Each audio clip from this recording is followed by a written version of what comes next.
because I was like a size whatever, and then they'd have like the husky size. They called them husky? Husky, yeah. The pants were called husky. It's like, that's brutal. Yeah, the husky pants. Oh, that's funny. That's pretty good. Live from New York, it's our hero De Niro with Mike and Mike with your host, Mike. Ladies and gentlemen, Mike. Hello, De Niro Nation, and welcome to Our Hero De Niro, the only podcast watching and recapping Robert De Niro's entire filmography in random order. I'm Mike, joined as ever by my co-host, Mike. No relation.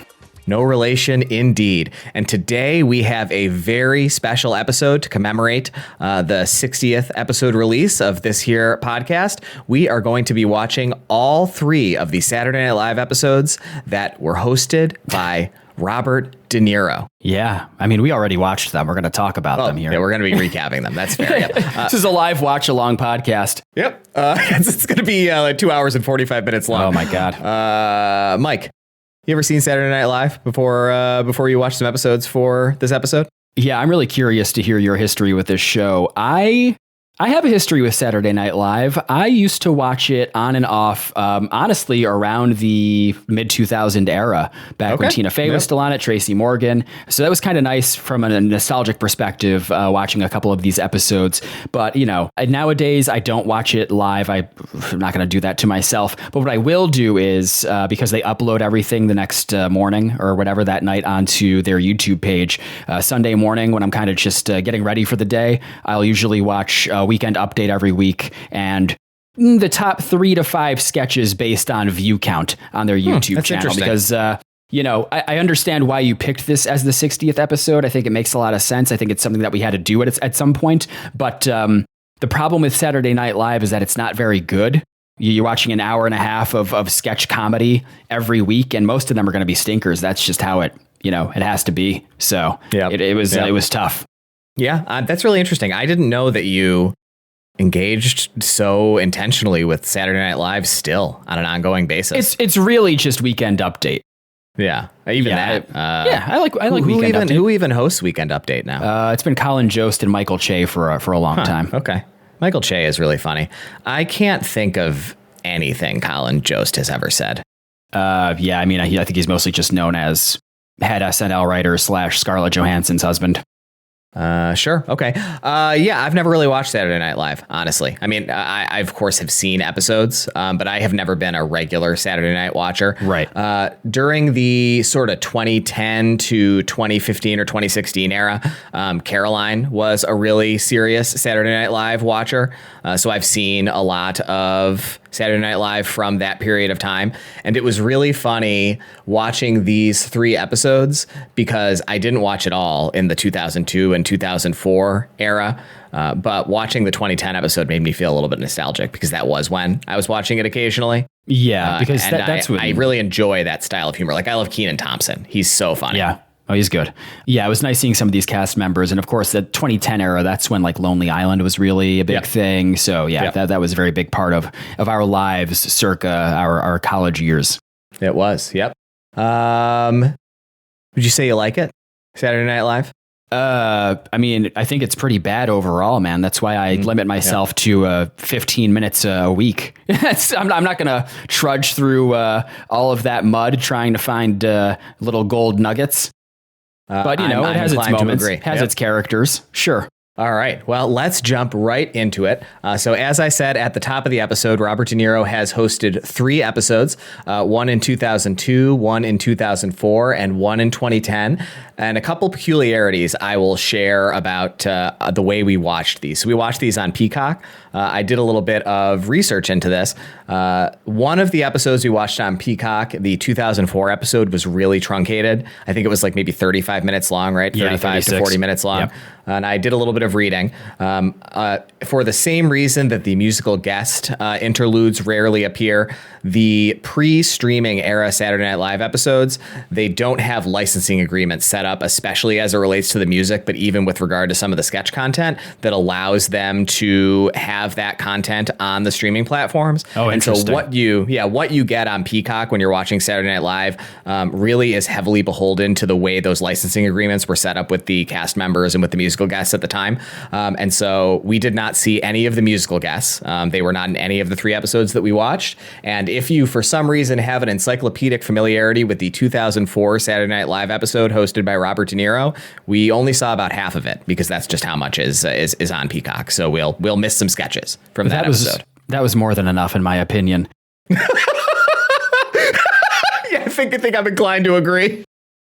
So let's start, and we'll talk about the 2002 episode. I did write myself a rough laugh count for each episode, so I'll just open up with that. This episode made me laugh 8 times. 8 times in total? Okay. Yeah. Do you think that 8 for you, was that a high number or a low number based on your memory of like how many times these episodes each made you laugh? I would say probably a high number. So Mike wasn't very specific with the format ahead of our recording. So what I did was for each sketch, I listed De Niro's role, whether or not I laughed. And then I gave it a rating from 1 to 5. So 1 being very unfunny, 2 being unfunny, 3 being meh, 4 being funny, and 5 being very funny. Most of the time when I laughed at a sketch, I only laughed once.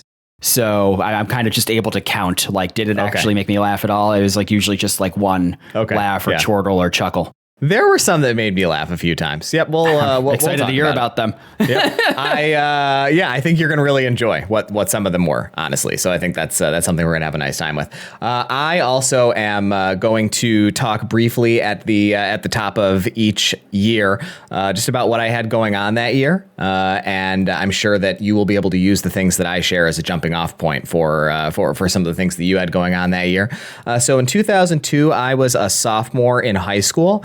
And I think I was kind of coming out of a goth phase at the time, if I remember. I looked really fucking stupid. I had this leather jacket. Did you know me in 2002? No, because you would have still been in the middle school, right? Because you were 2 years younger than me. You would have been in 8th grade. Yeah, yep. So you didn't know me at all. Yep. I think I was already a lot cooler by the time you and me met. Yeah, this was me coming out of like the most uncool era of my life, I think, like in 10th grade. And I had this big pair of Jinko jeans, and I had a big a moderate sized collection of like Hot Topic t-shirts that I like to wear. So I was kind of figuring out who I was going to be from a style perspective at the time. And I just wrote down a few movies, TV shows, pieces of music, and video games that I really, really liked in 2002. So here's a hot take about movies in 2002. I really loved Signs. Did you like Signs? Buddy, I've never watched Signs. Oh, really? That's a nice M. Night Shyamalan film. Yep. I just started making a private list on Letterboxd for potential movies to watch during my spooky month of October. Okay. And I added Signs to the list because I thought to myself, I should probably get around to that one someday. 24 years later. Yep. I mean, I haven't seen it in 24 years. I probably watched it when it first came out. But at the time, I thought it was a nice film. And some other stuff that I liked that year. Sam Raimi's Spider-Man came out in 2002. Yeah. Incredible film. Absolutely masterful work. And Star Wars Episode 2 came out in 2002. And, we just had Star Wars Episode 1, and it wasn't that bad, you know? And so I remember coming into Star Wars Episode 2 and thinking, maybe Episode 1 was just a little bad. It'll be okay. Maybe the second one's going to be good. But it wasn't. It was actually much worse than Star Wars Episode 1. Yeah, Episode 2 is bad. I would say really for 2 reasons. One, it's, I think, the most boring Star Wars film. So boring. And the other reason is because that is when George Lucas started migrating towards shooting more on digital sets. So it my looks, God. episode 1 was still shot on location in a lot There's of some it, like in the practical shit. actual desert, and it looks real. There's a real sense of place and texture, and that's, I think, really important to creating these worlds. In episode 2, it's just they're walking, you watch the behind the scenes documentaries, and it's just walking on blue screens or whatever, and it looks like dog shit.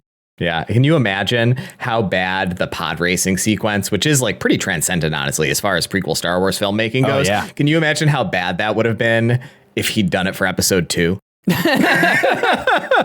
And Disney had a really surprisingly good movie in 2002. It was one of their only good movies, I think, for me, between like 1997 and 1998 and maybe 2008 or 2009 on Treasure Planet, which was like a sci-fi take on Treasure Island. Pretty cool movie.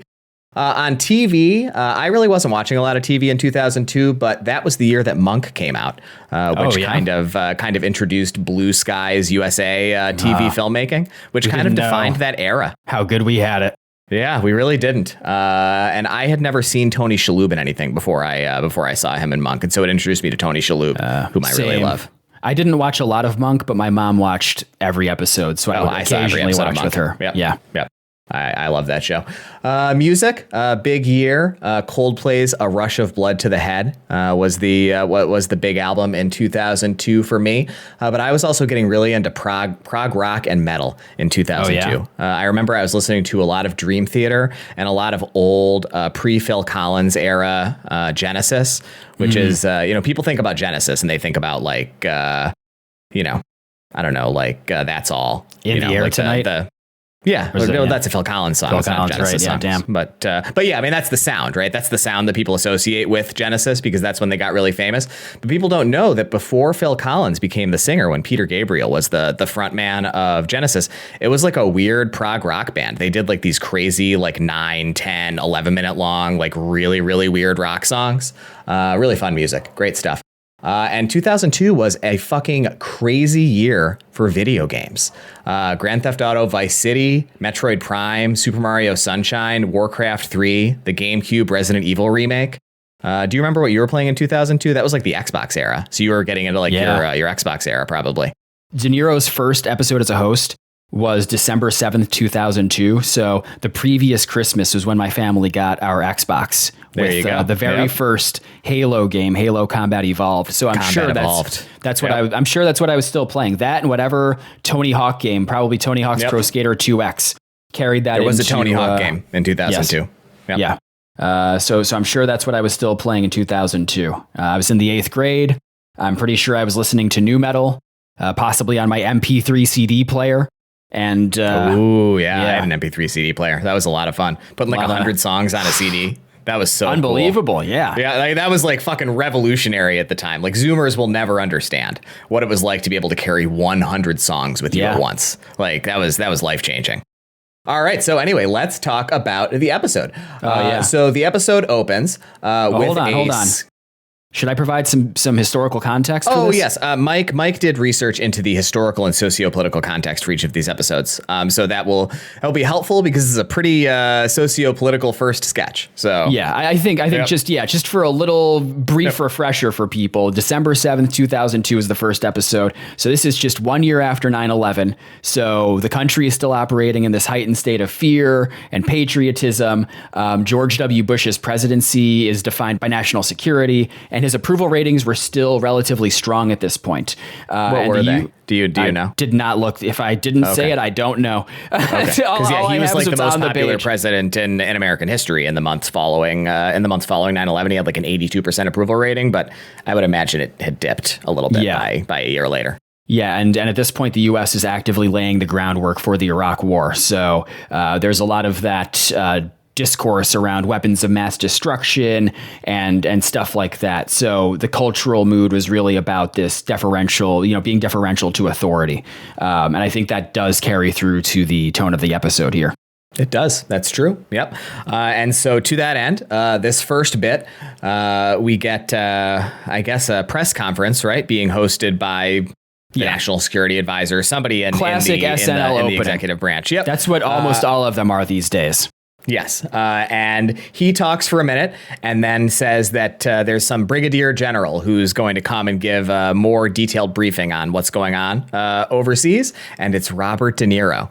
And this whole bit is just Robert De Niro saying a bunch of vaguely racist, vaguely Arabic sounding names that are puns for things that are lurid.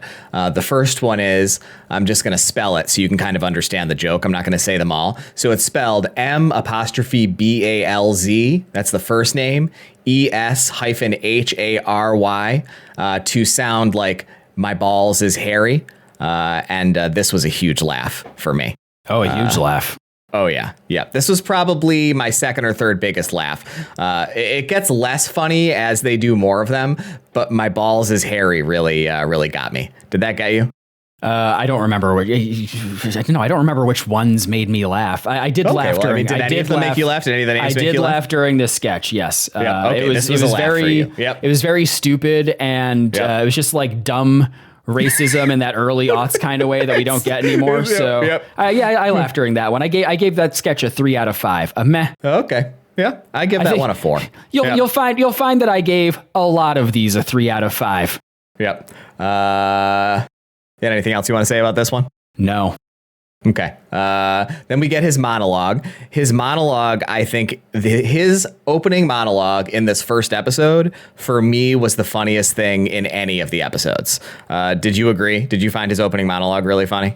I thought it was pretty good. Are you going to talk about how well he performed during the episode? Oh, sure. That's a great idea. I thought he performed really well in the first one. I thought he delivered those lines really straight, and I think he only stumbled like once or twice. And the joke itself to me is funny. So I would give him a 4 out of 5 for his performance in the first bit. What about you? Are you just talking about the monologue or the entire episode?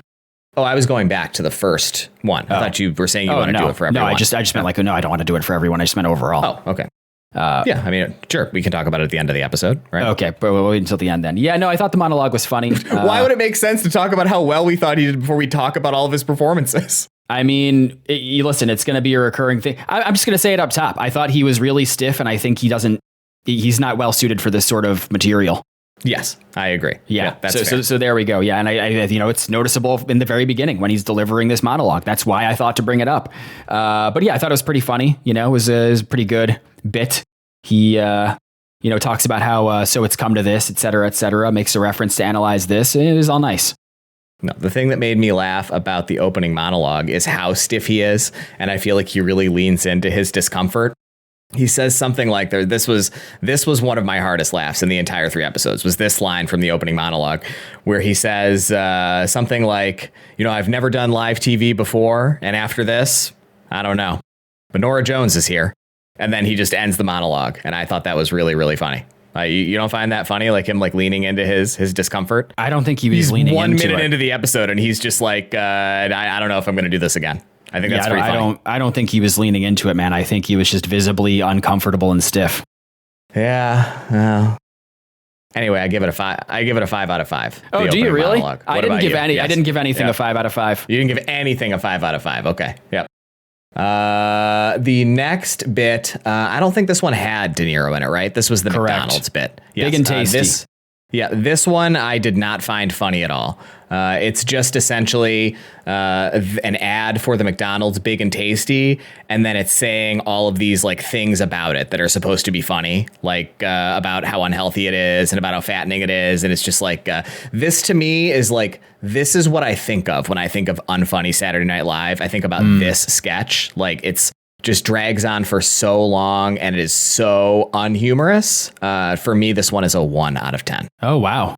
Out of 10? Or out of 5, sorry. Okay. Yeah. I did not laugh during this, but I still gave it a 3 out of 5. A meh. Wow. Because it wasn't that long. It was like a fake commercial. And honestly, I used to order the Big and Tasty from McDonald's. The Big and Tasty was just a quarter pounder with extra adornments. It had onions and stuff on it. It was good. It sounds nice. I don't think I've ever had one. Yeah.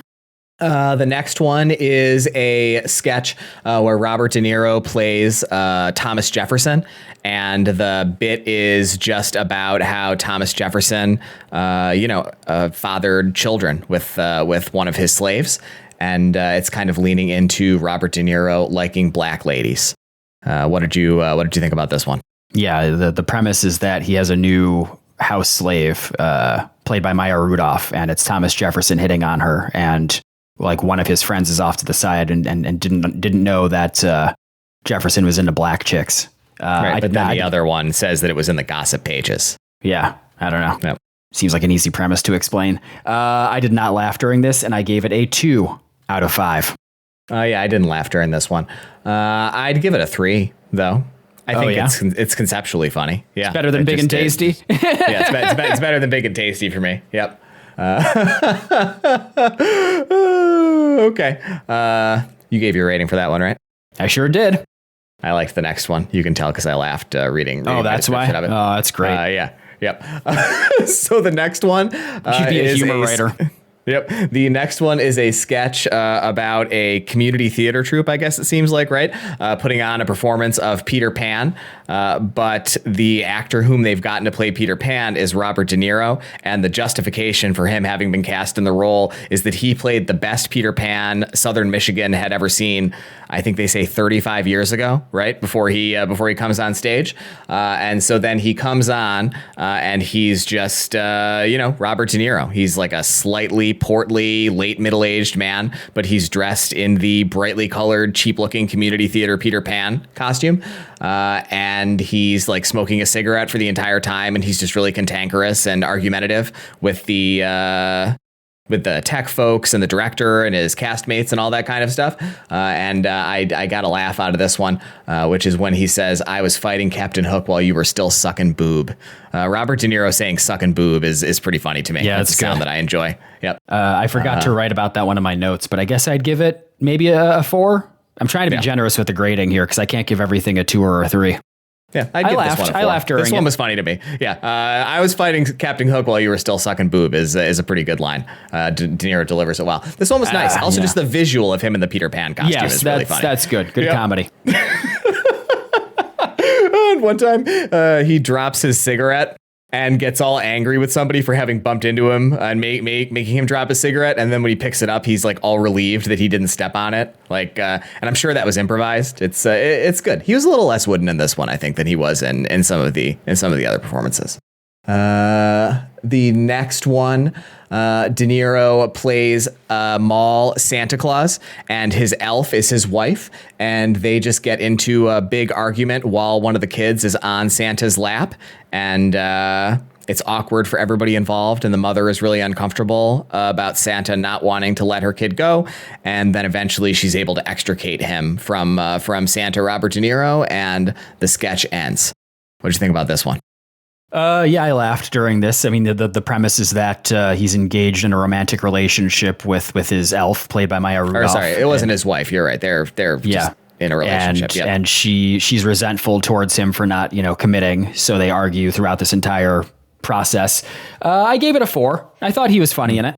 Made me laugh more than some of the other ones did. I really didn't like this one. Yeah? I'd give it a 2. Yep. Oh, wow. Yep. Then the next one is Robert De Niro and Jimmy Fallon playing UN weapons inspectors. This one's really short. They knock on a door and ask the resident, who I think was... I didn't write down who the resident was. Do you remember of the house they knocked on? It was one of the big cast members. Oh, it doesn't really matter. They knock on the door, ask the resident if he has any weapons, and the resident looks around very suspiciously and says no, and then they just say okay and leave. I thought this one was pretty funny. I really like how short it is. I really like how obvious the joke is. Like, it's just a joke about the UN weapons inspectors not being very diligent in their looking around for weapons during this period of time, and I give it a 4. What about you? What'd you think of this one? Yep. I didn't laugh. I give it a 2 out of 5, and I fucking hate Jimmy Fallon. Oh, it was, I like Jimmy Fallon. What do you like about him? I don't know. I think he's nice. I like almost everybody. You know what? Let's fucking talk about it. Every now and then, I'm a man of science. I'm a man of logic. Okay. These are things people know about me, but every now and then, I get that feeling that maybe we do actually live in a simulation. The coincidences are too hard to ignore.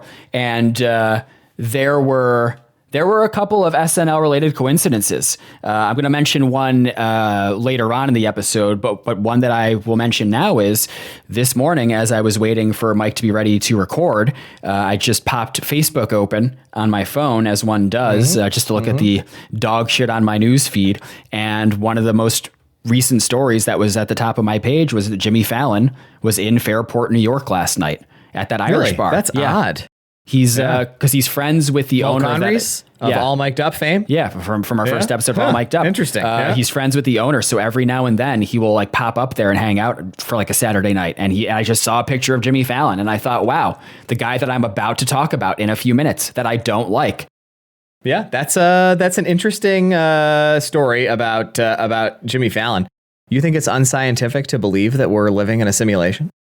I don't know. What difference does it make? It's just a thought experiment. I mean, I think we probably are, right? Just based on the metaphysics of it all.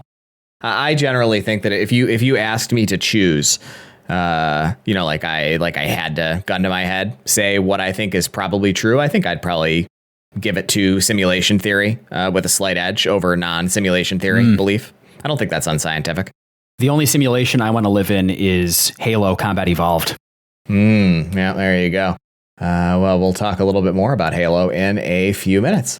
So here we go. The next sketch is Judge Horace, who plays like a judge from the hood, I guess, basically. Yeah. Right. It's like he's like a street smart Judge Mathis type character played by Tracy Morgan.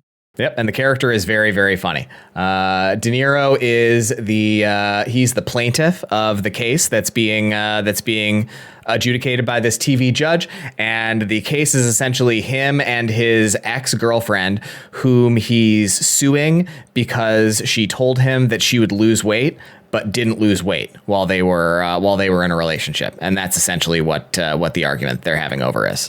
Yeah, he paid for his girlfriend's gym membership, but she never actually gym went. Membership, yep. And the girlfriend is played by Horatio Sands in drag. Yep. What'd you think about this one? You know, I used to like Horatio Sands when I watched this era of SNL. I think he was canceled though. I don't actually know. Oh, yeah? Don't quote me on that. Yep, I mean, I've not closely followed the career of Horatio Sands post SNL, so I don't actually know. I'm going to give this a 4. I laughed. I'm giving it a 4 purely because I like Tracy Morgan so much. It's just Tracy Morgan being Tracy Morgan, and that is enough for me. Yep, I would also give this one a 4. I find the name Joe Blow for Robert De Niro's character pretty funny, and he says that it was a porn name, but he kept using it, which I think is like a very funny thing to know about somebody. Like that's like a pretty good joke. But yeah, Tracy Morgan is what carries this. The character of Judge Horace is very funny to me. It's really good stuff. Hey, Mike, do you know what your porn name would be? No. Do you know what my porn name would be? No. Do you know what my porn name would be? No, go ahead. What would it be? I'll tell you. It'd be National Slampoon. Well, I thought you just said, I'll tell you, as though I thought you might not.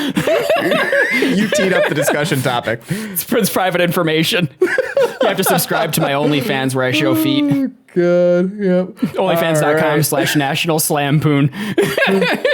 And then we get Weekend Update. In general, I too am a Weekend Update fan. That is something in SNL that I generally think of fondly relative to the rest of it.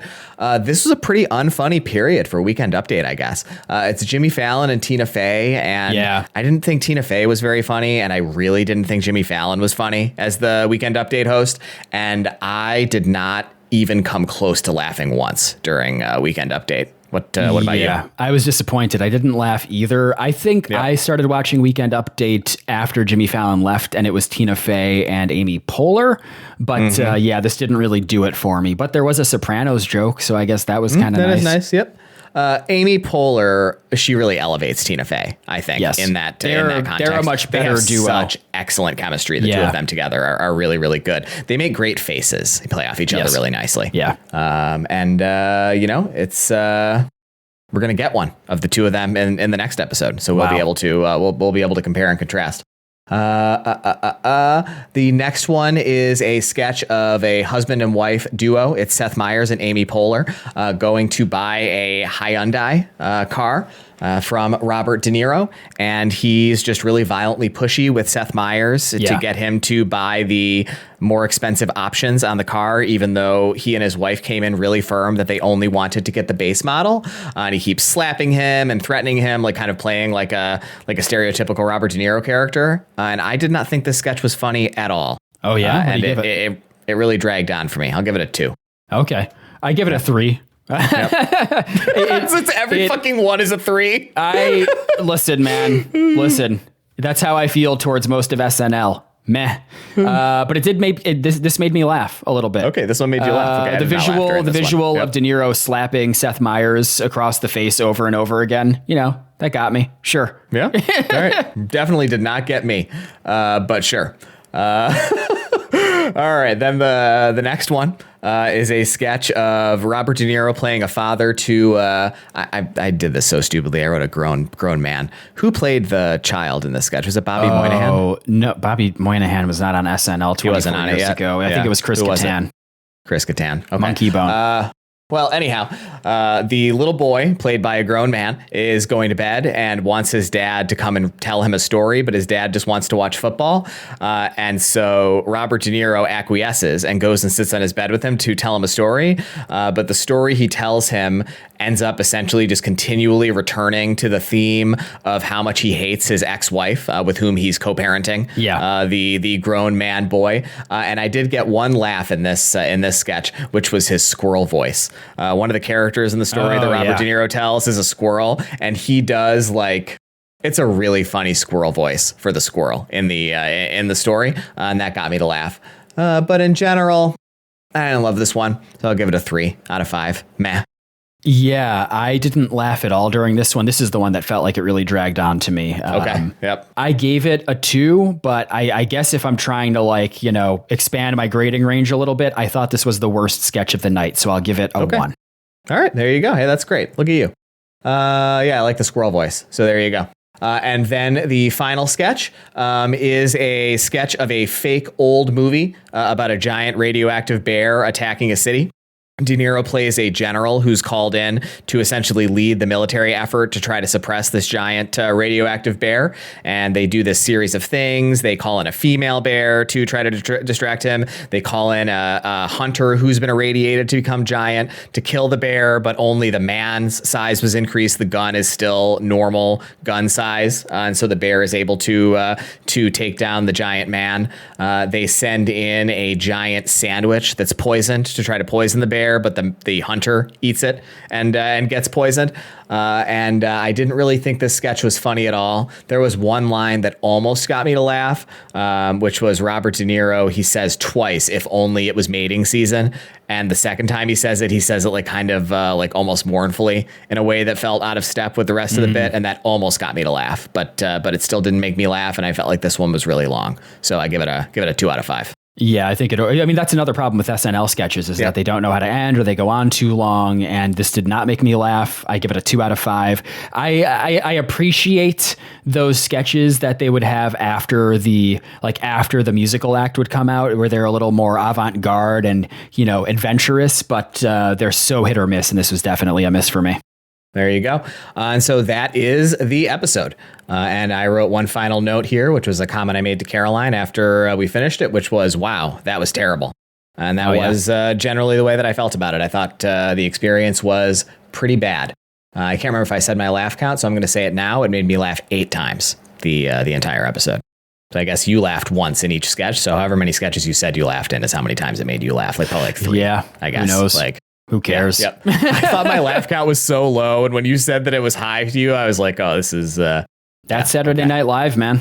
What did you think of the episode overall? Listen, I thought it was. I guess I'd give it a 3 out of 5, right? Meh. Oh, yeah, I guess so. Right. Yeah, I think De Niro was visibly stiff and had difficulty playing well in that format and reading off of the cue cards that, it just definitely didn't play to his strong suits. And I think in general, the sketches are best when they lean into his stoicism or his kind of heavy persona. I don't know. I thought it was not the best episode I'd ever seen. Okay, so the next episode is from 2004. You want to talk a little bit about the Well, yeah, go ahead. Talk about the socio-political context. Sure. So Bush had just been reelected in November 2004, despite growing controversy. The Iraq War is ongoing, casualties are rising, and public confidence is beginning to fracture. The country felt more politically divided, but not yet openly hostile. Definitely less unified than in 2002. There's more cynicism there. So I think culturally, the comedy is a bit sharper and more pointed, and the political satire is returning at this point, but it's still pretty indirect. And I think that there's more room for SNL to poke fun at institutions and authority than there may have been in the 2002 episode. Yep, that's very well said. And I should say as well, this is a Christmas episode. This came out Christmas on December episodes. 18th. Though the other ones were a little earlier. Were there any Christmas bits? They're all in December. In that first episode.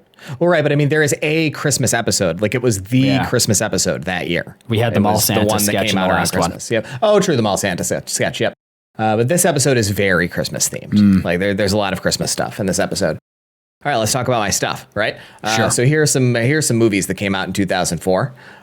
Kill Bill Volume 2. Yeah. Love Kill Bill Volume 2. I didn't love it.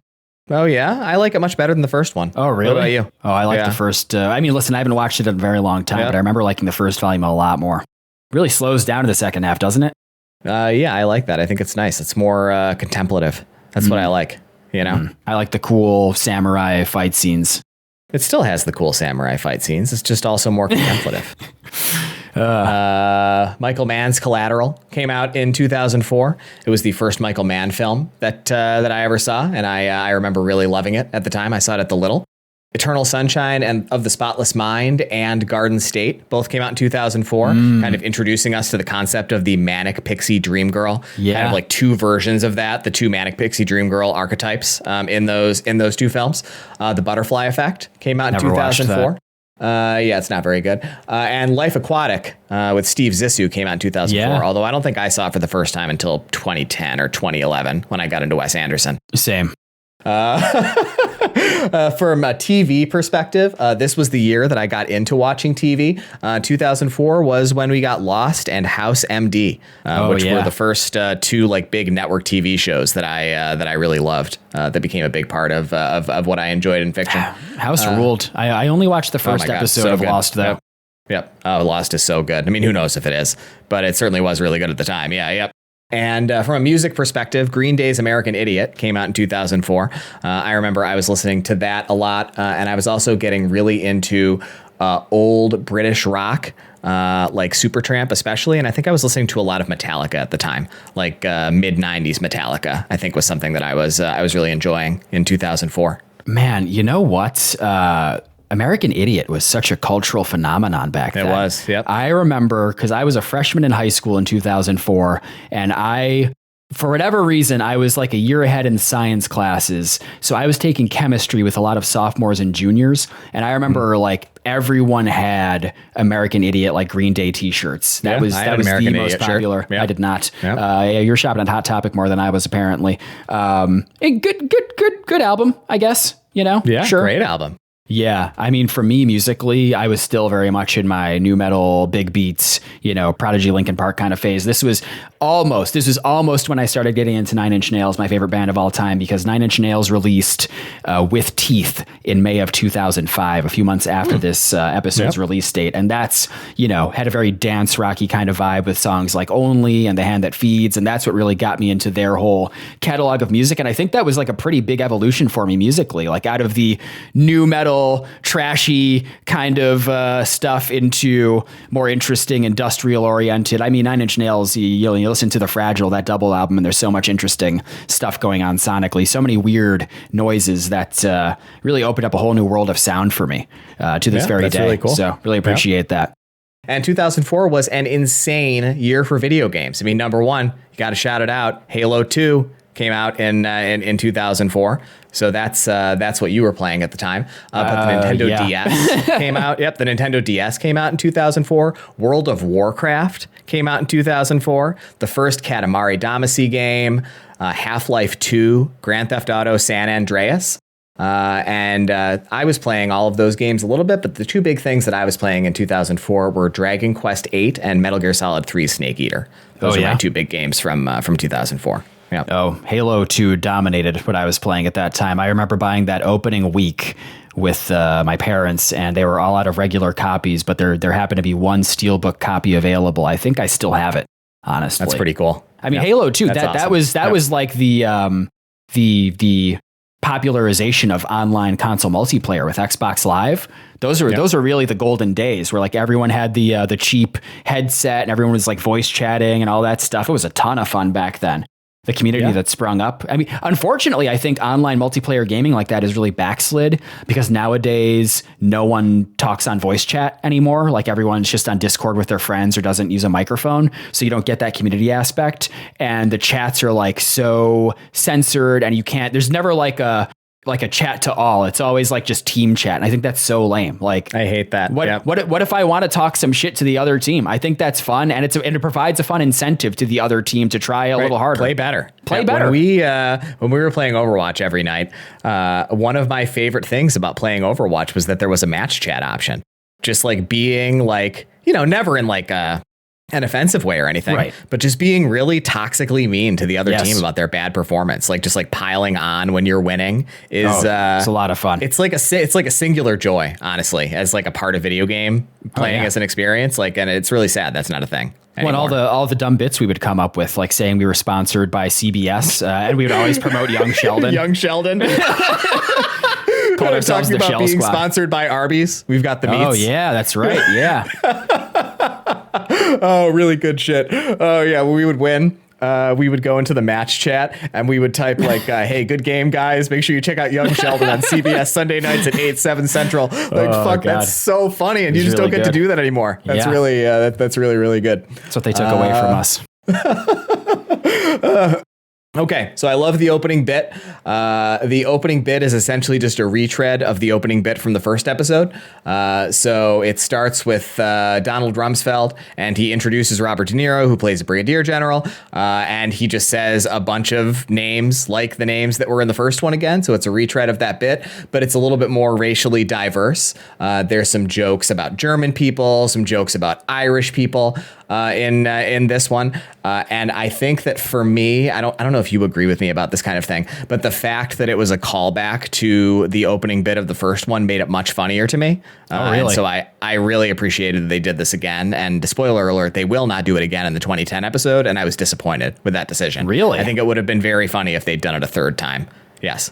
What do you think about this one? I did not laugh during this. I actually felt the complete opposite. I thought it was derivative, and I was surprised that they couldn't come up with any other ideas for De Niro's second of 3 hosting duties. It's fun when things are derivative. No, because part of comedy is the novelty, I think, God, but if you're watching Saturday Night Live every week, like let's say you're an every week Saturday Night Live watcher, and you remember when Robert De Niro was on the show 2 years ago, it's not repetitive. Like, yes, I guess it's repeating something that was done 2 years ago, but it hasn't been done in 2 years. And it's novel to have him on the show at all. There still is novelty to the comedy. It's novel to have him on the show at all. This is his second hosting gig. He might never do it again at this point, and they're just rehashing sketches already. Like, I don't know. To me, it felt lazy. Yeah. I gave it a 3 out of 5. Yep. I gave it a 4 out of 5.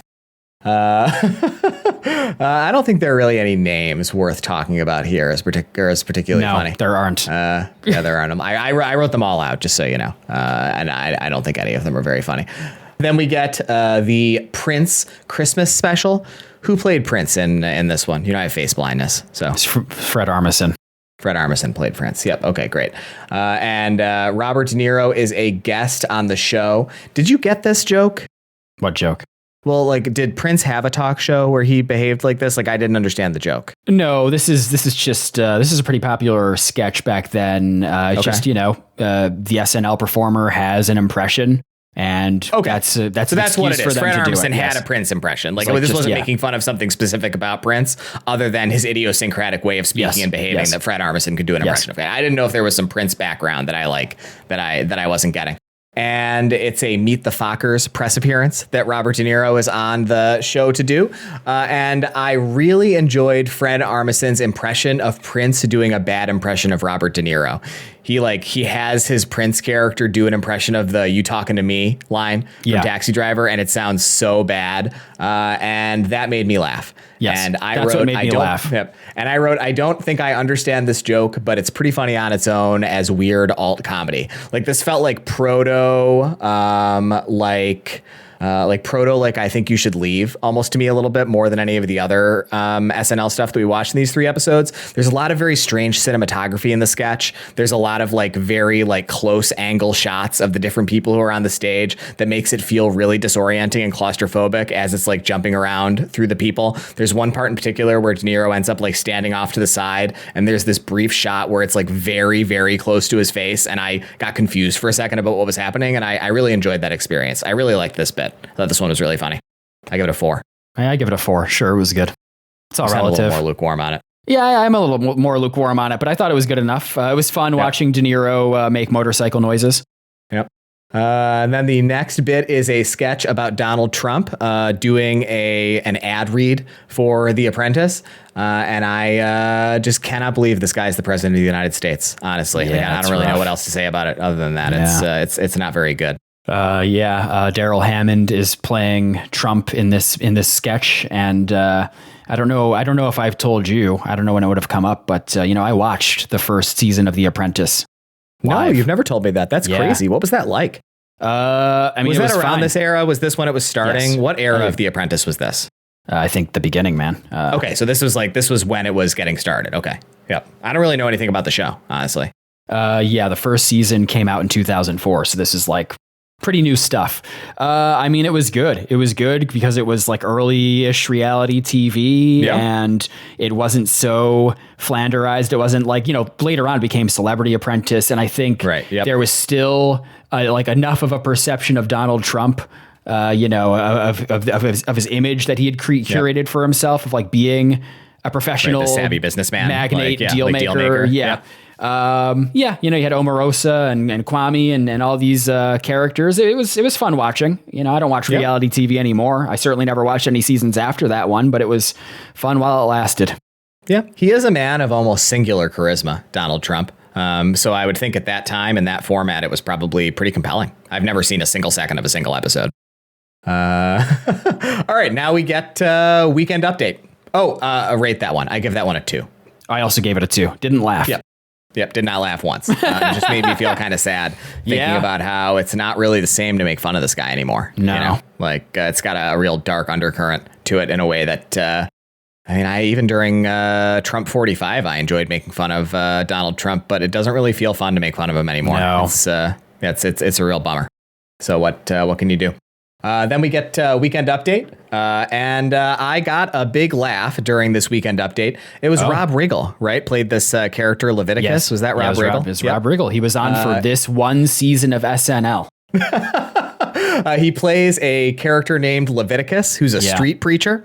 And I thought this character was pretty funny when he said that he wanted to crush his enemies into a fine powder and like kind of gripped his hand psychotically. That got a big laugh out of me. And I also enjoyed the fact that they had a brief discussion about Sideways, which you've recommended on the pod before. It's true. In this Weekend Update segment. I give this Weekend Update segment a 3 out of 5. Oh, yeah. But, what about you? I gave it a 2 out of 5. I didn't laugh once, and I did not care for the Rob Riggle bit. I find Rob Riggle likable enough, but I don't think he's actually that funny. I used to watch him quite a bit on The Daily Show back during this era. Yeah, he was on The Daily Show and the Colbert Report. I forgot about that. Yeah. The Leviticus character, I respect his commitment to it because he's so over the top, but it didn't make me laugh at all. All right, well, yeah. It takes all kinds, right? Then we get a sketch about a fake show called Pranksters. And I enjoyed this bit. He is one of the pranksters, Robert De Niro is. And the Jesus Christ, man. I need to get more water at the end. I can't edit out when you just pepper them like in I don't words. know what to tell you. I need more water. I'm going to have to go get more water at the end of this segment of the episode.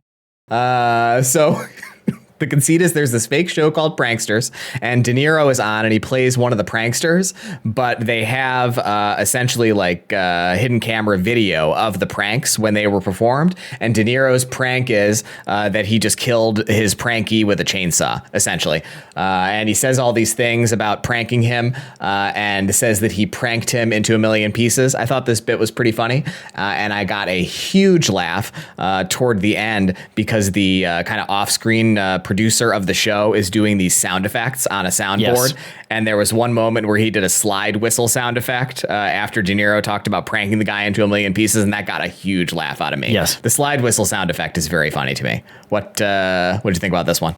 Yeah, I think this is probably the best sketch of the night. I gave it a 4. I had a big laugh during the sound effect bit for sure. And talking about pranking his neighbor into a million pieces and saying that so much prank juice came out of him was really good stuff. Because he's like.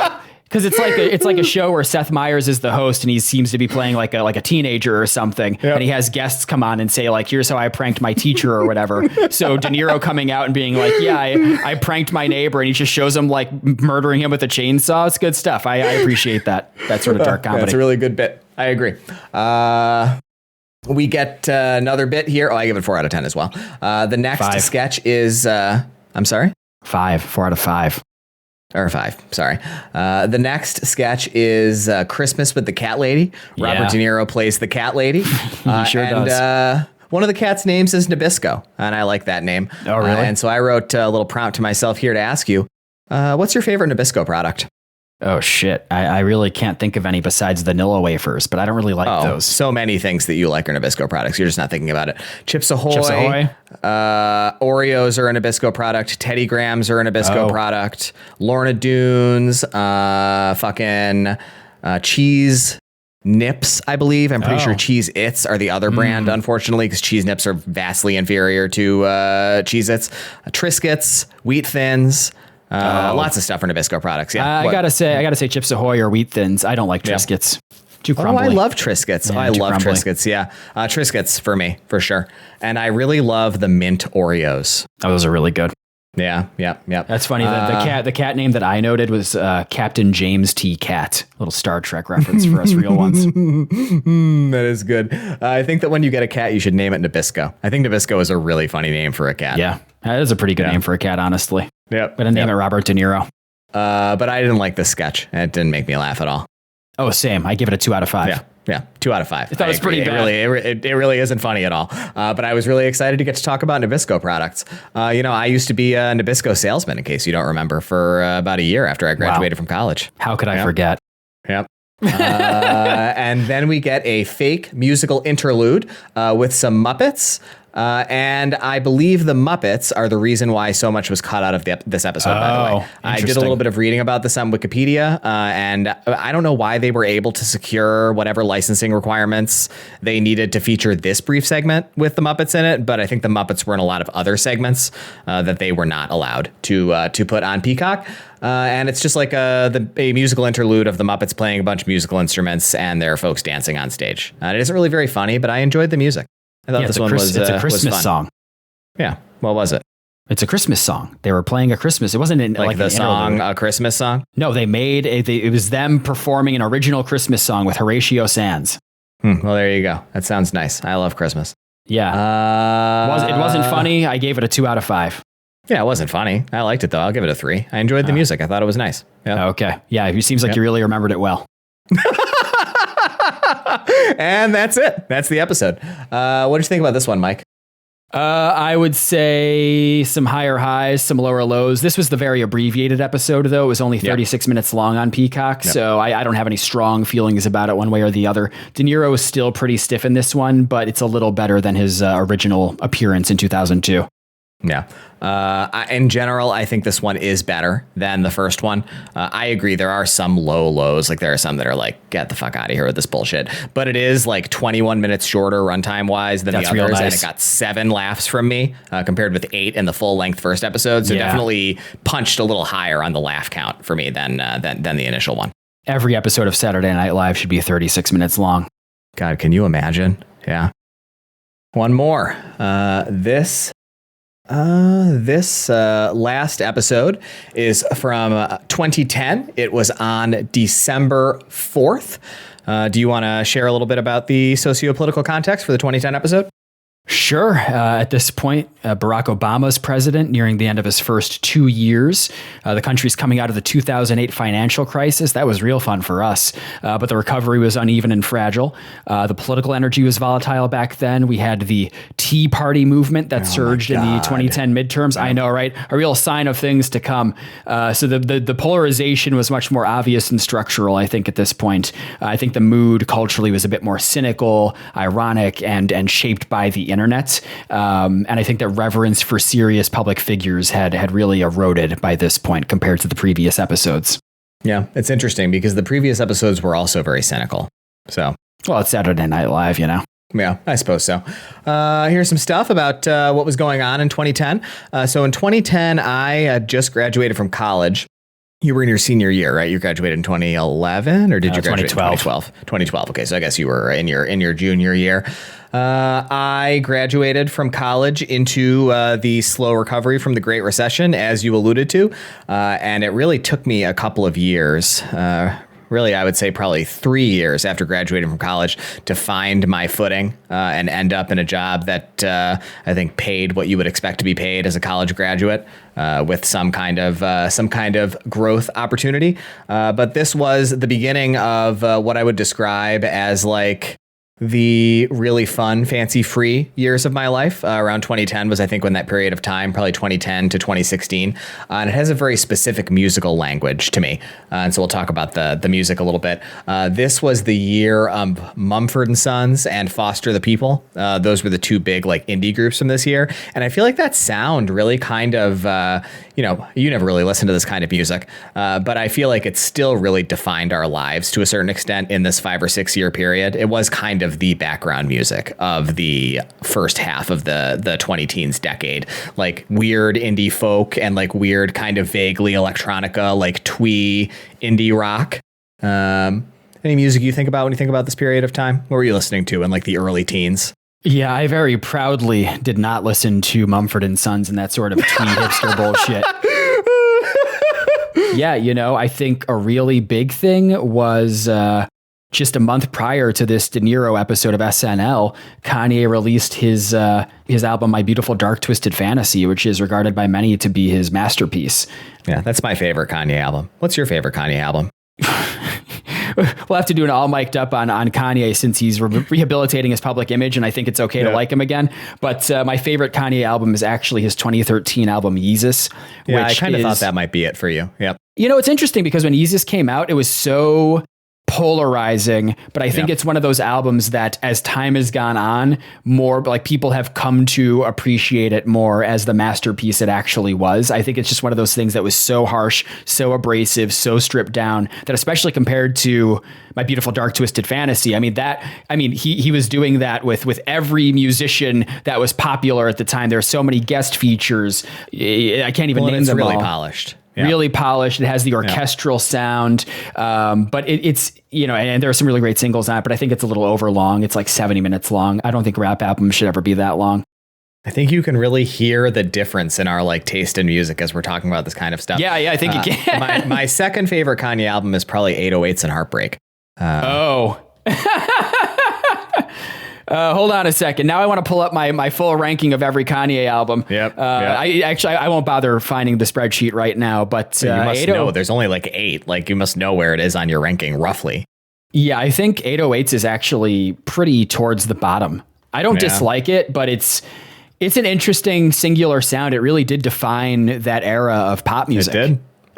For better or for worse. I remember hearing songs from that. Yeah. Yep. I remember hearing songs from that album a lot when I worked at Express at the Grease Ridge Mall. Yep. But I don't know. It kind of bores me. There are a couple songs on there I really like Welcome to Heartbreak and RoboCop, but I don't really ever go back to that one.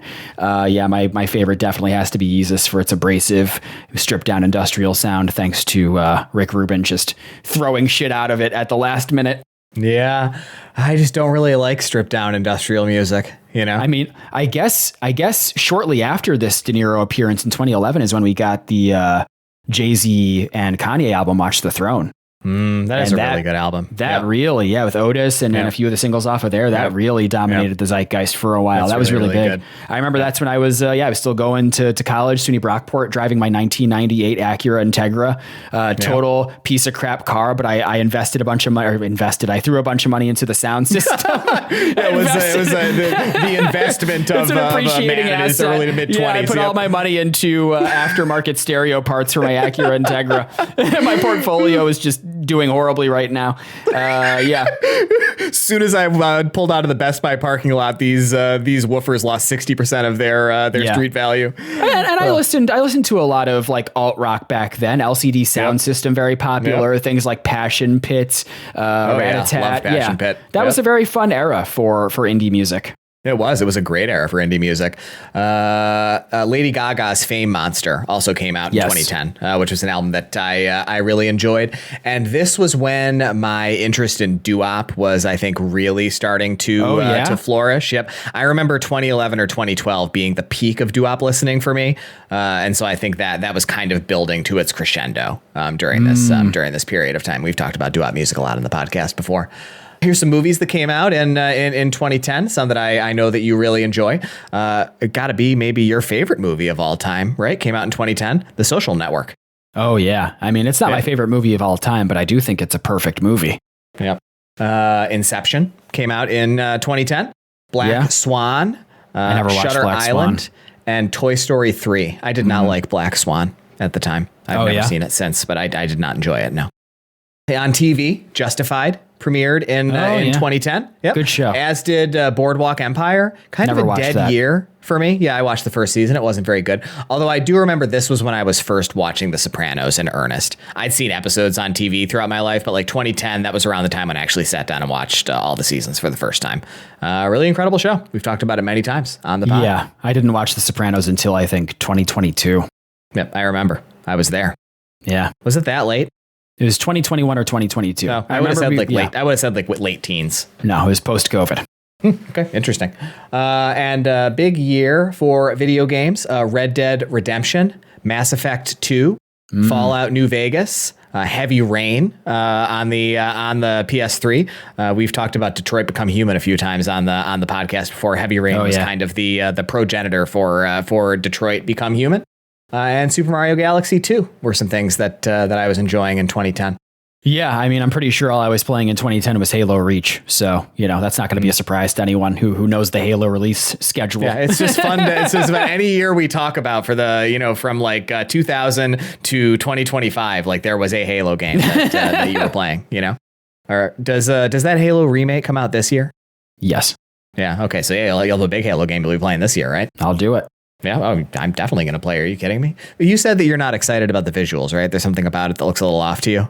Correct. I think that there's higher graphical fidelity, but it feels to me like it lost the special liminal space feeling of the original Halo Combat Evolved. There's something so unique about but that combination or that intersection of early 2000s graphics and Halo's unique color palette, it feels alien. And I think when I look at the screenshots from the remake that's coming out at the end of 2026, it just looks a little too like RTX on meme. Yep. Yeah.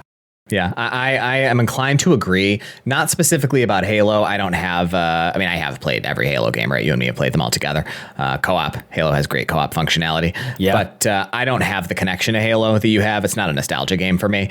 But I definitely do recognize it's kind of like an art from adversity thing to a certain extent, right? Like there are things that are considered classics that are like deified in the popular consciousness for which their deficiencies are a part of that deification, right? And I think that is very apparent in film. So you think about like films from the 60s and 70s and 80s that had a very specific visual style, that had a type of effects that were done by necessity, right? From artistic, technical, financial limitation, but have become essential to the core of those pieces of art, just in terms of what they are. But then, like video games, obviously, like, I love Nintendo and Super Nintendo games. And like, I don't know, I don't think you should remake Super Mario World with the RTX on look. Photorealistic. I think, right, the fact that it looks like something that could be done on a computer console or a video game console that is like 1% of 1% of 1% of 1% as powerful as my Apple Watch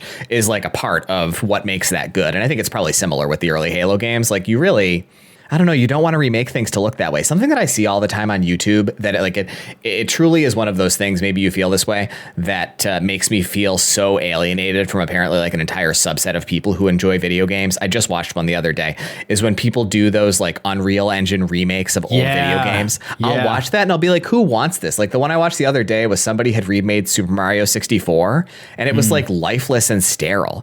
It's like, dude, the fact that Super Mario 64 is kind of ugly is part of what makes it good. I don't want it to look like a UE5 game with fucking ray tracing and like that's so stupid. Who wants this? All right, so we get the cold open here. It's an Obama bit. Who played Obama on SNL? I didn't know who this was. In this sketch, it was Fred Armisen, although later in the series, Jay Farrow took over. I was surprised we didn't see any Jay Farrow sketches in this episode. Because he was in it, right? I saw him in the opening credits. He was in it, as a featured player, and he's a very talented impressionist. I thought Fred Armisen's Obama wasn't that good. Yeah, I really enjoy Jay Farrow. I mean, as a general rule, I really enjoy Fred Armisen as well. Sure, I didn't even recognize him in this in this makeup, honestly. And it's just a bit essentially about Julian Assange, but Bill Hader is playing Julian Assange. And they cut to an interview with the president of Afghanistan, a name I did not recognize. Did you know who this person was? I was really surprised there was something about modern history, like modern geopolitics, that like didn't ring a bell for me at all. He was De Niro was playing President Hamid Karzai. Yeah, I don't recognize that name. I feel like I was paying pretty close attention to the news in 2010. I'm kind of surprised by that. But anywho, he plays the Afghan president and they just have an interview with him, essentially. And I did not really find it funny at all. And I wish they'd just done the silly racist names again. Yeah, I kind of feel like you missed the entire premise of the sketch in your little description there. It's possible. Go ahead. Do a better job. The premise of the sketch was WikiLeaks TMZ. So it's Julian Assange doing TMZ. And so he's doing like the TMZ TV show, but at world leaders instead of celebrities. Yeah, I really did. I knew that. I thought that was a later one because I didn't mention the TMZ at all in my paragraph about this. That was really odd. I know you didn't. When I was, it was a very interesting choice. Conceptually, that idea is very funny. Like the idea of Julian Assange doing a TMZ style show, but I did not find the implementation very funny. No, I gave it a 3 out of 5. Did not laugh. Yeah, I'll give it a 3 out of 5. I'll take that. We have De Niro's opening monologue. This is, I guess it's just a bit about him being wrong about a bunch of stuff, right? Especially stuff about New York City. Yeah. Kind of cutting against his character as like a New Yorkophile, I guess. Yeah, that's pretty much it. It got a couple of chuckles out of me. Did you chuckle at this at all? I don't know if I laughed. I didn't note that for the monologues, but I thought it was kind of entertaining. I got a little chuckle when he said New York City, home of the Atlanta Braves. I think saying the name of the other city that the thing is actually a part of, as you say that it's in New York, is that's a pretty funny joke to me. I enjoy that. Yeah, it's pretty good. Yeah. I'll give it a 3 out of 10. And we get a sketch here. This was, go down and see. Is there anything that I thought was funnier than this? There were some in this one that I found pretty funny, but this was one of the funnier sketches in this episode for me. De Niro plays a novelist who seems like he's essentially a parody of Dan Brown, who was really popular at the time for the Da Vinci Code, but he's written a bunch of other sort of grocery store novelist type stuff as well. I read everything Dan Brown wrote up to like 2012 or 2013, I think. Yep. And this bit is pretty funny. Dan Brown's books and, grocery store fiction of this time, like Pulp Fiction, had this quality where the title of the book would just be like 2 words that did go together very well, like adjective, noun that are kind of in tension with one another. Okay. And so it's basically just De Niro reading like 30 book titles that are that joke. And I enjoyed it a little bit. It made me chuckle. I give it a 3 out of 10. Yeah, I'm not going to bother correcting you anymore. I don't know if you're doing it intentionally or not, but I didn't laugh at all, and I give it a 2 out of 5, but I guess I didn't read any of those Dan Brown books, so it didn't hit for me the same way. What did I get incorrect about this? You keep saying out of 10. You said out of 10 twice in the last 60 seconds. I'm just going to stop saying the denominator, I think, because I don't think that I'm going to start saying it right. So that is funny, though. And then we get a What's Up With That. I love What's Up With That. Do you like What's Up With That? Yeah, I like What Up With That. I like Keenan, Yep. Sure, I'll take it. I think this might have been, I think of as the peak of Saturday Night Live for me. This bit. Yeah, this is my second favorite sketch of the night. It made me laugh. Yep. Oh, I definitely laughed. Yep. So it's a What Up With That. I mean, if you don't know what this is, so the conceit of this sketch, this was a recurring sketch on Saturday Night Live during this Kenan Thompson era. Is Kenan plays the host of this talk show, What Up With That, and he always has celebrity guests on the show, and there's recurring celebrity guests. Like in this one, is it Bill Hader? Right, plays Lindsey Buckingham. Yes. But Lindsey Buckingham is on the show all the time, this Bill Hader version of him, and it's always his birthday. So it's like that kind of comedy.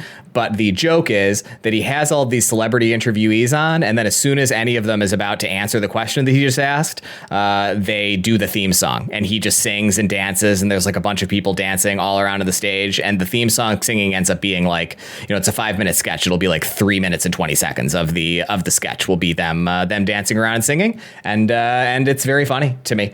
So on this episode of What Up With That, there's the Bill Hader, Lindsey Buckingham character, there's Robert De Niro, and there's Robin Williams. And Kenan Thompson asks Robin Williams some kind of brainy question about his experience making movies. And Robert De Niro starts to deliver a little thought about Mean Streets, like how his career got started doing that film with Scorsese. And then the song just starts, and that's basically the whole bit. And it made me laugh. There's a thing that Jason Sudeikis is doing in this version of the sketch, where he's kind of wearing like this sort of flowy, like loose red tracksuit and like dancing around like a lunatic, and that visual I really, really enjoyed. What about you? What did you like about this one? Yeah, he's really good in those sketches. He's dancing like really intensely the entire time, and he's dressed like a b-boy. It's good.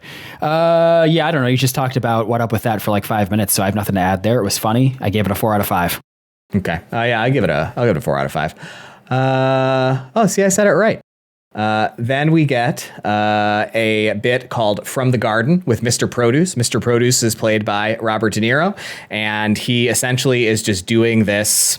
It's probably like a daytime TV show, I guess, about his garden. But every time he cuts into one of the vegetables, they're rotten in some way. And he keeps calling over his son, played by Fred Armisen, and asking him if who played him? Andy Samberg. Yeah, it was Andy Samberg. They look very similar to me. Fred Armisen and Andy Samberg look alike at all. What are you talking about? It's just, to me, they look very similar. They have kind of long faces.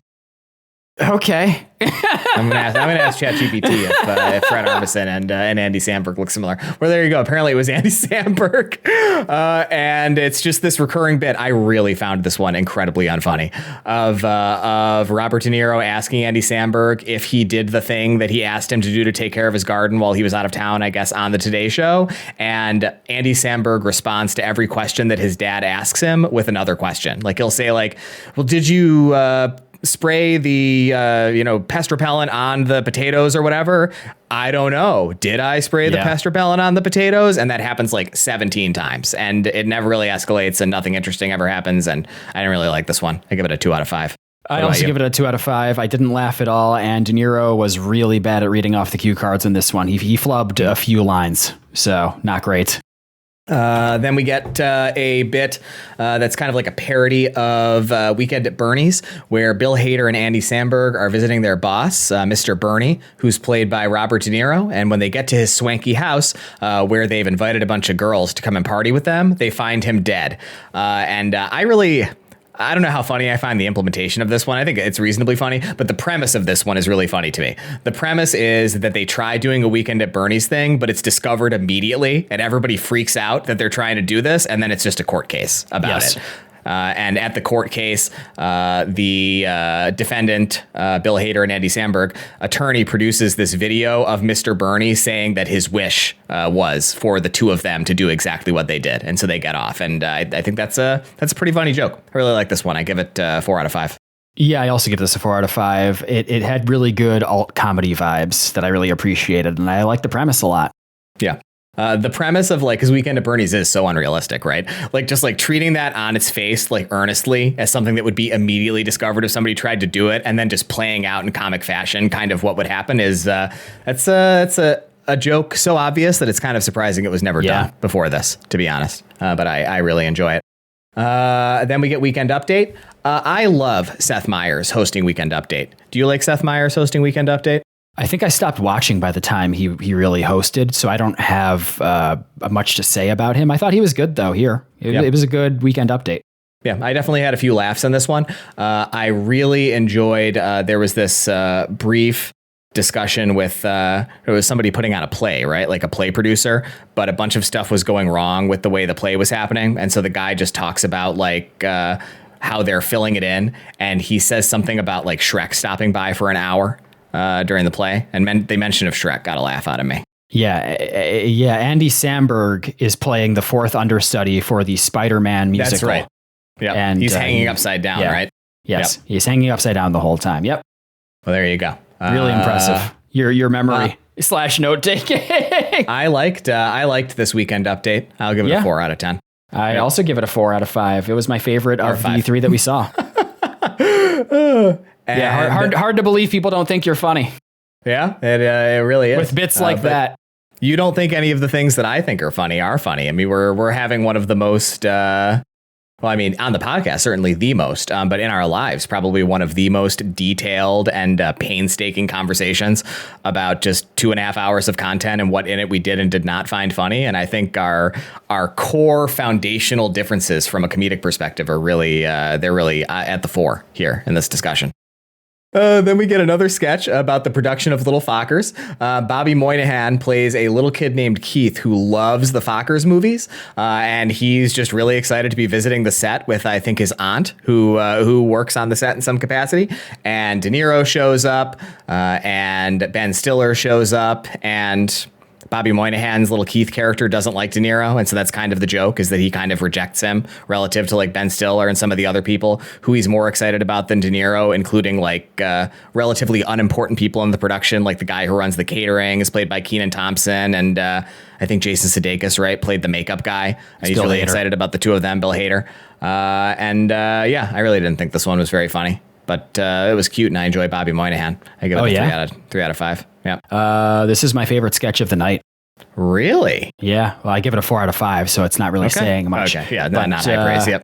Yeah. I mean, I think it was a solid premise, and I think it leaned into De Niro's strengths, because his strengths are not reading off of cue cards, but it leans into this, serious image, because the kid is so excited to, see the schedule for next day of shooting, and to meet the makeup guy, and to meet the craft services guy. And when De Niro walks out, he's totally uninterested in De Niro. And De Niro and him have this moment where they just exchange serious glances at each other. And I definitely broke looking at De Niro's serious stare at this little kid who has no interest in getting his autograph. So I really appreciated that. Plus Moynihan had a nice dig at Analyze That, which I'm looking forward to eventually covering for the podcast. The line is, when Bill Hader is out removing Robert De Niro's makeup, Bill Hader says that his entire job is making Robert De Niro look good. And Bobby Moynihan says, where were you when he made Analyze That? Yeah. It's actually De Niro who said that about the makeup guy, but it's fine. Oh, sure. Yeah. I only wrote the line. The next one is Diddy at the record studio. Andy Samberg is there playing a fake rapper named Blizzard Man. He's basically just doing a Lonely Island character, like doing raps that everybody in the recording studio and that are objectively, that everybody in the recording studio think are silly and that are objectively kind of silly. But Diddy is really, really excited about them. And Andy Samberg's character's mom shows up, and she's played by Robert De Niro in drag. And one of the kind of running jokes of the bit is that Diddy is really into Robert De Niro in drag and keeps hitting on her, and they're like dancing, etc. And there was one part in this one that made me laugh, which was when I can't remember if it was De Niro or Diddy, but somebody says about Andy Samberg, he looks like a young Denzel, and then it cuts to Andy Samberg, and he's just making like this face, and he doesn't look anything like Denzel really Washington. good. I thought that was pretty funny. It's going to play really well on the audio podcast that we're making right now.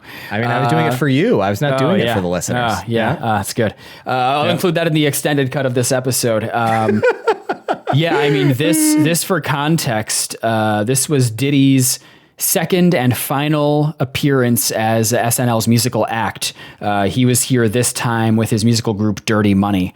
And, this didn't age very well, having him in one of the sketches. So I was thinking about that the whole time. And this is my second of two living in a simulation coincidences. Really? Okay. Yep. This morning, when I was waiting for you to be ready to record this episode, I did yoga in the morning. I shoveled the driveway, and then I took a 2-mile walk around the neighborhood. And while I was doing that, I was listening to a podcast. I was listening to an episode of Jordan Jesse Go. And as I was returning back into my home, one of the hosts started talking about Diddy on SNL, his first appearance. And I thought, yes, I'm not kidding. Like, I'm still listening to the episode. I was about to be dismissive of you if it was just mentioning Diddy, but like something that specific? Yes, his first appearance on SNL. And I thought, how weird is that? Yes, it's unnerving. It's unsettling. I remember so vividly that like Puff Daddy performed that song on Saturday Night Live with Jimmy Page. Yeah.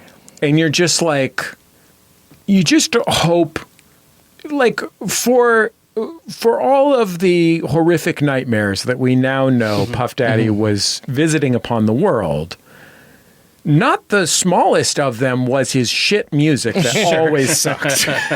Well, I mean, we do live in a simulation, so there you go. But I gave that sketch a 3 out of 5. It was. I gave it a 4. Yep. It felt like a lesser Lonely Island kind of thing. It was whatever. Yeah. Yeah, I liked Diddy. I thought he was really funny. He, too, has like an almost singular charisma to him, doesn't he? And how he was able to get away with the stuff that he did. Yes. Yep. All right, and then the next one is an Italian film interview show where the host of the show is played by Bill Hader, and he has De Niro on the show, and one of the jokes is that he thinks De Niro will be able to speak Italian, but he can't. And then they have the deer from Deer Hunter there, but it's just a man in a kind of cheap deer Halloween costume, and De Niro throws a pencil at him, and he dies. And there was one bit in this that didn't get me to laugh, but I did think it was a funny kind of bit. One of the running things, which we haven't mentioned at all in these episodes, is that De Niro is asked to say the taxi driver line, "You talking to me?" and he doesn't want to say it. And Bill Hader wants him to say it, and he declines. And so the way that Bill Hader gets him to say it is he turns away from him and says things that are obviously directed at Robert De Niro, but he's like talking to the other side of the room, and it gets De Niro to say, "Hey, are you talking to me?" And Bill Hader's like very excited that he got him to say the line. I thought that was funny. Did you think that was funny? I thought, listen, don't let Mike's description of the sketch deter you. It's actually very funny. I really like the... Bill Hader is such a treasure on SNL, and I love his Vinny Vidici character that he does in this series of sketches. I've watched all of them on YouTube previously. And I really enjoy them. It's so goofy and ridiculous. His little son, played by Bobby Moynihan, comes up and he's drunk. He's on a bender after having his first communion a few days prior. It's all really fun stuff. So yeah, I give this a 4 out of 5. It was one of my favorites of the night. That was good. Yeah, I definitely give it a 4 out of 5. I agree.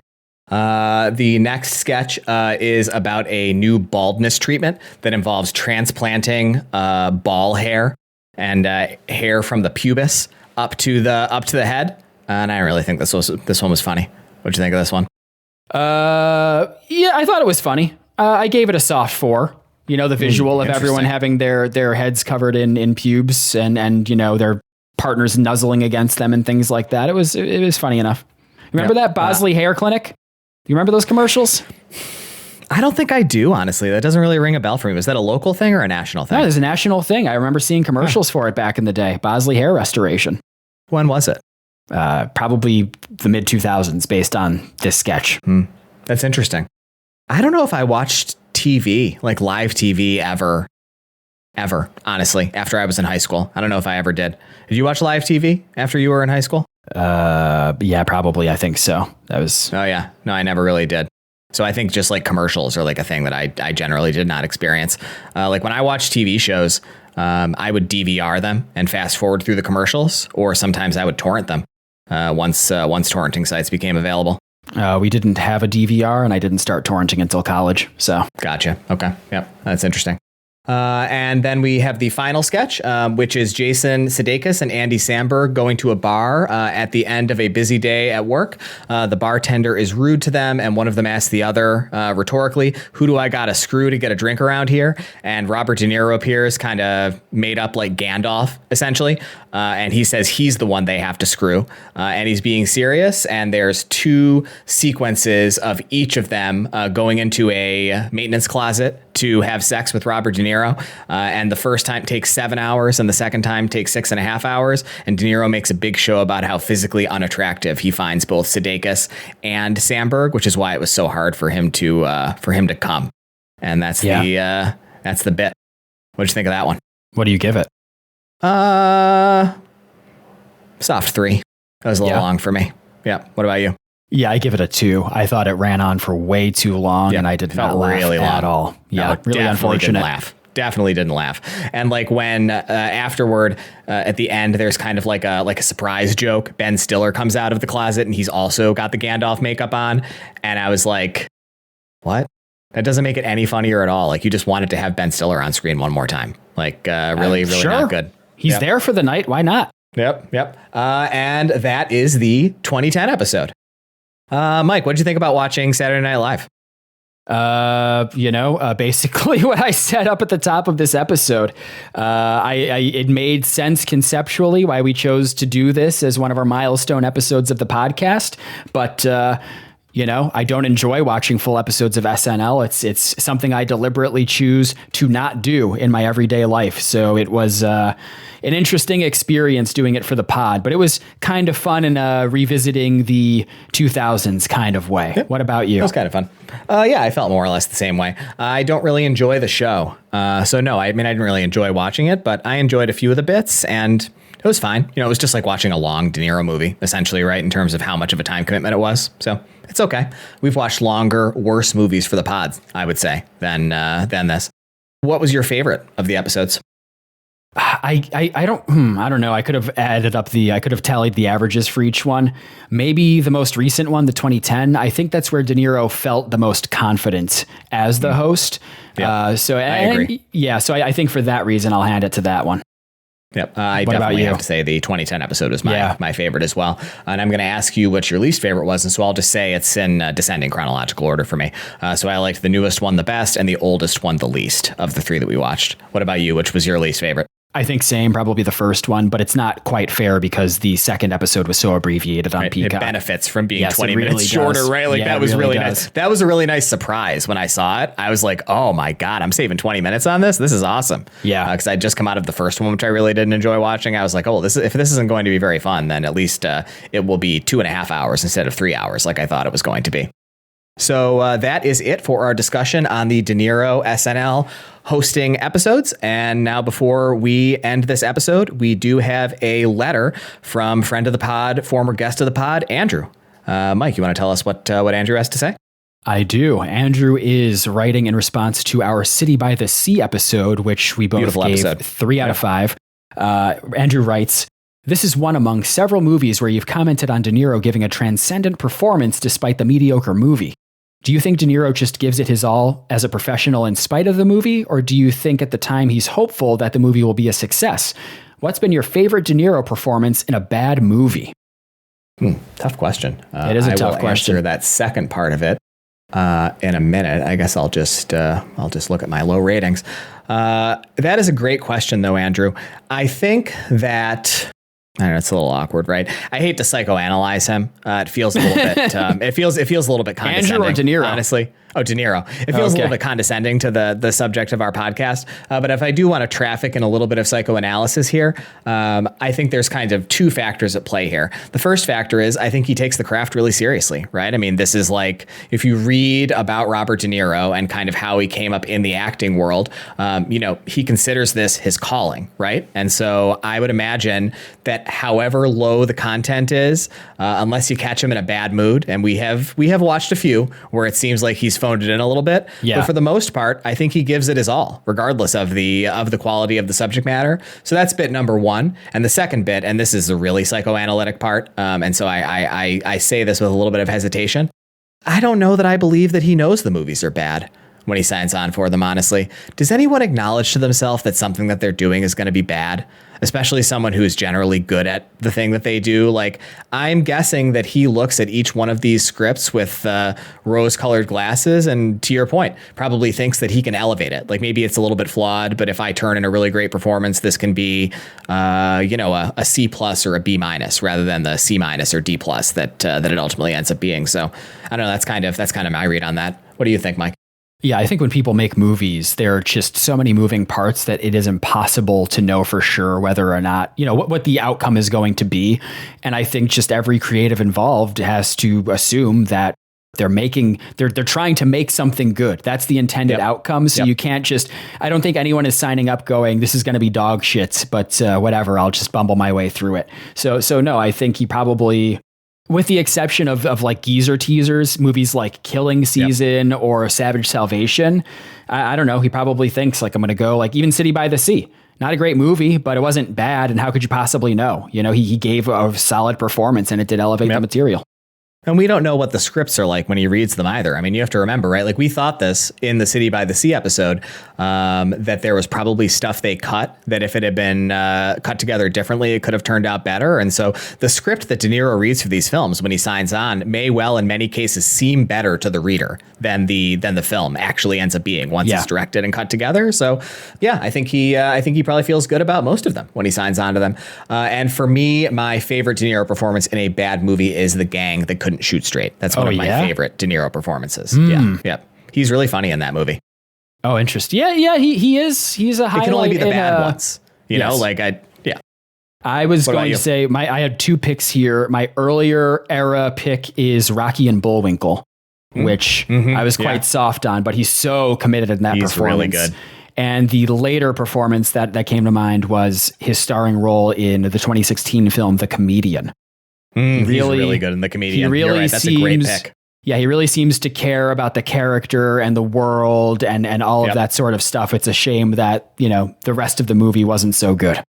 Yeah. Great discussion. Great question. Thank you, Andrew. And with that, I am going to read us out. Thank you, citizens of De Niro Nation, for being here with us week in, week out for 60 weeks. It was a very special episode today, and we're just so grateful to have you all along for the ride. I would like to thank you, Mike, my co-host, for being here with me week in and week out, and my lovely wife, Caroline, a.k.a. Bad Cree, friend of the pod, wife of the pod, for our wonderful podcast art. I would like to invite you to subscribe and rate us on your podcast platform of choice. 5 stars only, please. And check out our social media accounts on allmylinks.com/OurHeroDeNiro. And really hope that you will join us again next week for an episode of The War on Grandpa with special guest star Caroline, a.k.a. Bad Cree. It's The War with Grandpa. Fuck. And I would like to invite you to join us for next week's episode on The War with Grandpa with special guest Caroline, a.k.a. Bad Cree. Thanks, everybody. Good night and have a pleasant tomorrow.